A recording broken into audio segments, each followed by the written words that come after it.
Assalamualaikum warahmatullahi wabarakatuh. Alhamdulillahirabbil alamin. Wassalatu wassalamu ala Rasulillahi sayyidina Muhammadin sayyidil bariyati wa ala alihi wa sahbihi a'immatis syaqoti amma ba'du. Para penonton Macan Kencana Official, kali ini saya akan membahas sedikit tentang kitab hikmah dan sihir ya. Apakah itu ada sihir? Apakah itu ada jin? Ya ada. Allah Subhanahu wa taala telah berfirman, ya wa ma khalaqtul jinna wal insan illa liya'budun. Allah menciptakan jin dan manusia itu untuk beribadah kepadanya. Itu kitab ada, alam sebelah juga seperti alam jin itu ada para hadirin. Dan juga kan kita meraju dalam kitab ya. Beda lagi kalau dukun dengan gak tau lah saya, dan copy paste segala waduh lah nggak tahu, saya nggak make yang kayak gitu ya. Sebab kenapa? Benturan dengan akidah, benturan dengan syariat itu bisa menimbulkan syirik ya. Dan jelas itu dosa syirik gimana? Naudzubillah ya. Makanya kita harus mempunyai filter ya. Apakah ini benturan dengan syariat atau enggak ya? Makanya supaya kita tahu apa ya, ngaji jalan satu-satunya ya, dan bertanya dengan orang-orang yang paham ya. Dan kenapa sih saya tidak memakai Sabtu Selasa? Emang saya tidak memakai, terus terang ya. Tapi kan saya menghargai, kalau misalkan ada yang memakai ya silahkan. Yang penting jangan nyinggung saya ya. Saya tidak memakai Sabtu Selasa, mau Sabtu mau Selasa. Kalau ada orang kayak gitu ya saya tolong. Ya kan saya cuman hanya pelantara ya, yang diberi kepercayaan oleh Allah ilmu untuk mengenangani tersebut ya. Dan dalam kesempatan hari ini saya akan membahas tentang sihir ya. Sihir itu ada ya para hadirin. Nabi Muhammad SAW juga pernah terkena sihir para hadirin. Terkena sihir oleh siapa? Oleh bangsa Yahudi yang bernama Lubabul bin Aksam. Dalam kitab Bukhari ada ya. Itu Nabi Muhammad SAW juga pernah terkena sihir ya, membuktikan bahwa sihir itu ada ya para hadirin. Dan hukumnya kita tatamba, kalau bahasa Sunda, kalau bahasa Indonesianya tuh berobat, itu sunnah ya. Tapi mau berobat secara batin, secara dohir itu sunnah, sama aja hukumnya ya. Dan harus para hadirin mengetahui dulu ya. Mengetahuinya apa tuh? Harus mengetahui tentang khawariqul adat. Kita bisa tahu itu dukun atau bukan ya, dengan 4 ya. 4. Maksudnya dengan 4 apa? Ini kan bab yang tidak terlihat ya. Bab yang tidak terlihat itu kan semacam kayak mujizat, karomah, maunah, sama istidraj ya. Disebut dalam kitab khawariqul adat ya. Apa sih khawariqul adat tuh? Khawariqul adat tuh orang tersebut mempunyai kelebihan, intinya kayak gitu ya para hadirin. Dan disebutkan juga dalam bab khawariqul adat itu ada 4 ya. 1 mukjizat, yang kedua karomah, yang ketiga maunah, yang keempat istidraj atau para dukun atau ahli dukun ya para hadirin. Dan kita harus berhati-hati ya kalau kita tatamba kepada dukun itu, naudzubillah min dzalik. 40 hari sholat tidak diterima ya para hadirin. Dan dalam kitab tersebut juga, dalam rajuan dan tentang bab khawariqul adat, dalam kitab As-Sa'adah ini menyebutkan wala ra'aitu rajulan yatiru au faqama il bahri qad yasiru walam yuqib indahu di syar'i fa innahu mustadrijun wa bidai ya, dasar dalilnya. Dan hukum berobat secara dohir, secara batin itu sunnah ya, disebutkan dalam kitab tersebut ya. Karena kita harus mempunyai dalil ya buat pertanggungjawaban ketika suatu saat di alam mahsyar ya. Dan kita berguru juga harus hati-hati, sebab lam yakun leman la syaiho sepasman lah man la syaiho pasaihu syaiton. Itu Nabi Muhammad SAW jelas hadisnya ya. Barang siapa yang berguru, barang siapa seseorang berguru dan guru tersebut tidak mempunyai sanad guru yang jelas kepada Nabi Muhammad SAW, itu gurunya setan ya. Mau kita ngamalin wiridan, mau ngamalin apa, kayak kita harus hati-hati ya. Dan apa namanya tuh, banyak kitab hikmah itu yang mengandung sihir juga, hati-hati ya. Ini hadis ini dalam kitab jelas ya para hadirin. Oh iya lupa, saya akan menjelaskan tentang yang 4 tadi ya, yang mukjizat. Mukjizat itu khusus para nabi ya. Banyak kan mukjizat para nabi, seperti mukjizat Nabi Musa, Nabi Sulaiman, Nabi Ayub, Nabi Yusuf dan lain sebagainya ya. Dan Nabi Yusuf itu terkenal dalam ketampanannya, Nabi Sulaiman terkenal dalam terkenal dalam mukjizatnya itu kekayaannya, Nabi Daud terkenal dalam mukjizatnya kesabarannya ya. Nabi Muhammad SAW terkenal bisa membelah bulan ya para hadirin. Dan itu jadi para nabi juga mempunyai porsinya masing-masing ya. Tidak ada nabi yang sempurna kecuali Nabi Muhammad SAW. Yang kedua, karomah khusus diberikan kepada para wali ya. Contohnya karomah Tuan Syekh Abdul Qadir Jilani. Banyaklah sekali itu karomahnya. Bahkan dalam kitab Jawahirul Ma'ani itu menjelaskan ada satu santri ya yang berguru kepada Syekh Abdul Qadir Jilani qaddasallahu sirruhul aziz ya. Jadi santri tersebut berguru kepada Tuan Syekh Abdul Qadir Jilani ya.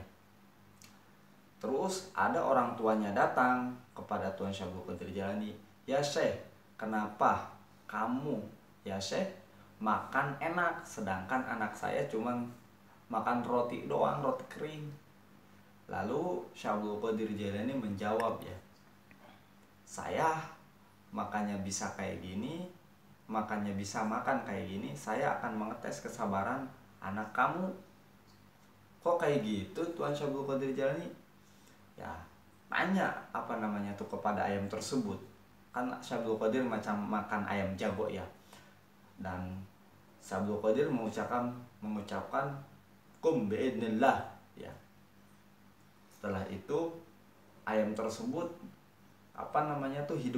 hidup kembali dan berkokok la ilaha illallah Muhammadur Rasulullah Syekh Abdul Qadir Waliullah.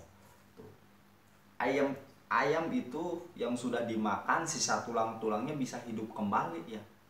Dan dalam salah satu mukjizat karomah ya, karomah Tuan Syekh Abdul Qadir Jilani bisa menghidupkan orang yang sudah meninggal ya. Ada itu mengkoba-kobanya. Tapi saya akan membahas yang 4 tadi ya. Dan yang disebut maunah itu apa sih? Yang disebut maunah disebutkan dalam As-Sa'adah itu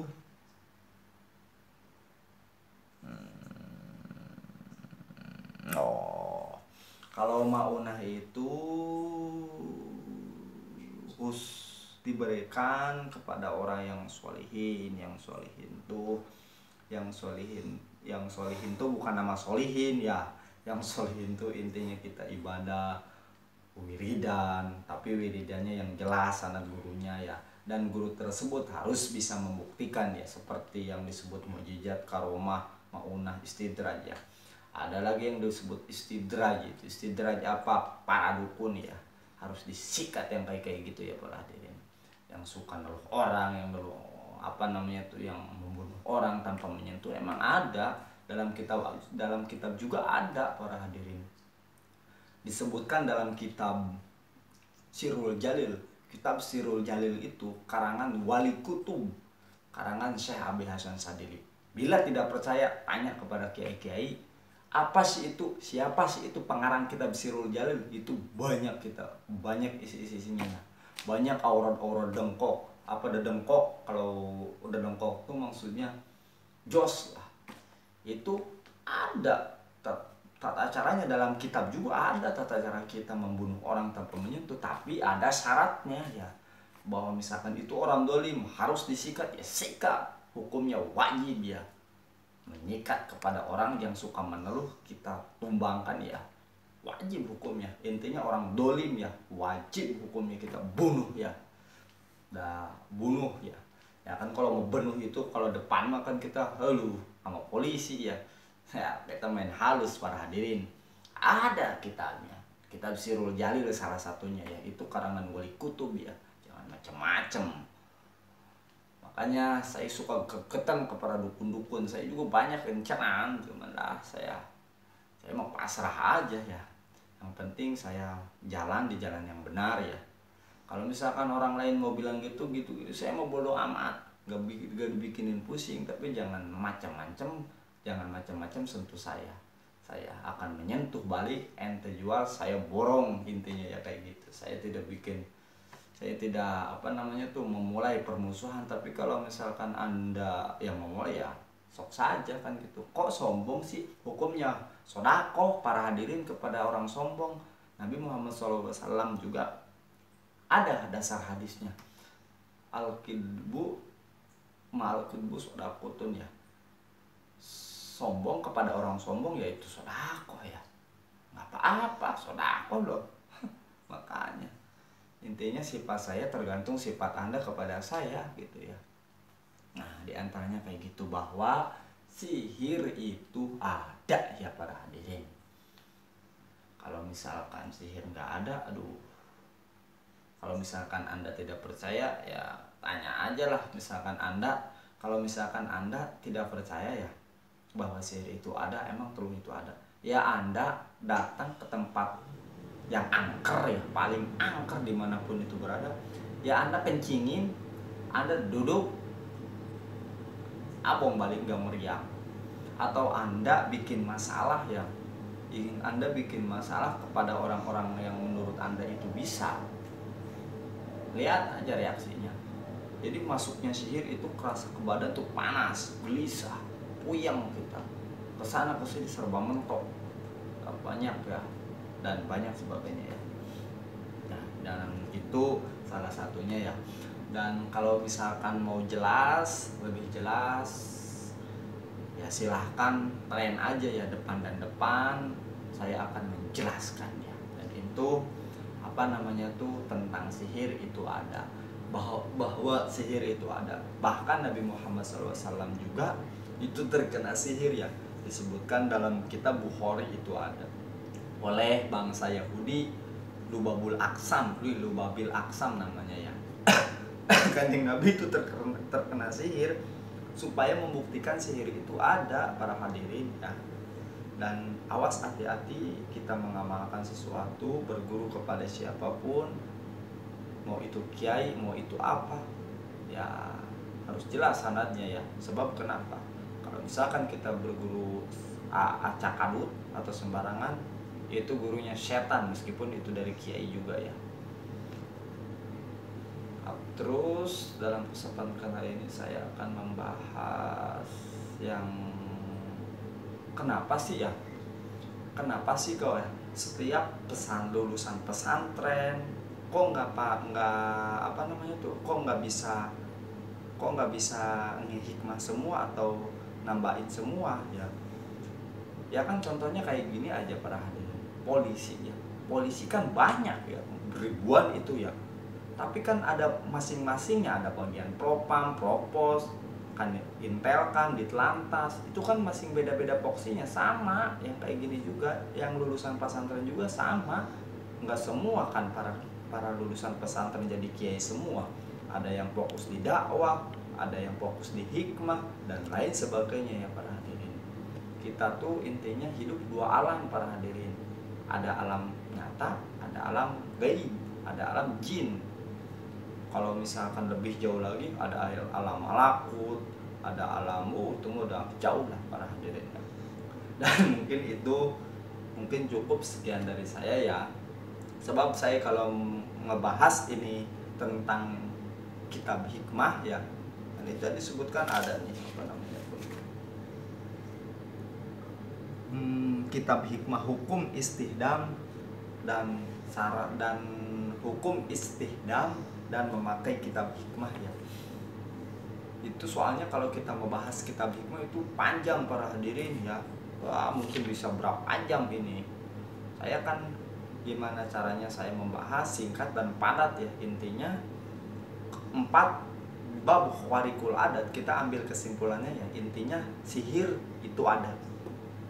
Dan bab khawarikul adat itu yang tadi saya sudah jelaskan ya. Khawarikul adat itu ada 4: mukjizat, karomah, maunah, istihdam. Itu istidraj, itu para dukun ya, intinya kayak gitu ya. Mungkin cukup sekian dari saya. Kalau misalkan mau panjang ya ntar kita copy darat aja, saya akan jelas. Dan intinya kita mau nggak mau berobat, mau secara zahir secara batin, intinya itu hanya sekedar syariat ya, dan itu sunnah ya.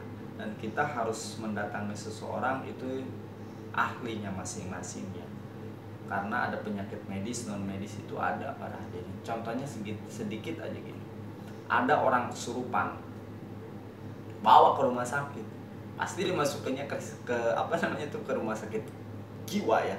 Jadi jurusannya itu menggerogol ya, beda fokus lah kan gitu. Dokter juga kan banyak, ada dokter umum, dokter spesialis, apa juga ada bagiannya ya. Jangan mengecam sihir itu tidak ada ya. Anda coba benturan lah dengan orang yang menurut Anda atau menurut warga sekitar itu mempunyai kelebihan ya, atau dukun ya. Coba aja benturan, abong Anda besok nggak lewat karena ada sumber nyawa itu ya. Tapi lah janganlah kan gitu. Nah mungkin kayak gitu ya para hadirin. Sedikit itu sekilas saya menjelaskan tentang sihir dan jin itu ada para hadirin. Dan dengan dasar hadis, dengan dasar Al-Quran, tadi kan ada wa ma khalaqtul jinna wal insan illa liya'budun, itu dalam Al-Quran para hadirin, itu jelas ya. Dan misalkan mau lebih lebar lagi, mending kopi darat aja lah. Uyang saya kalau ngebelek-belek kayak gini, saya juga bisa ngomong, soalnya takut campur aduk para hadirin ya, takut campur aduk dengan bahasa Sunda. Saya soalnya gak bisa, maksudnya bukan gak bisa bahasa Indonesia, jadi masih apa namanya itu, masih acak kadut lah. Makanya saya tutup sekian dari tutup aja ya para hadirin. Intinya saya ambil kesimpulan aja, dan intinya ya mungkin cukup sekian dari saya. Wabillahi taufiq wal hidayah. Assalamualaikum warahmatullahi wabarakatuh.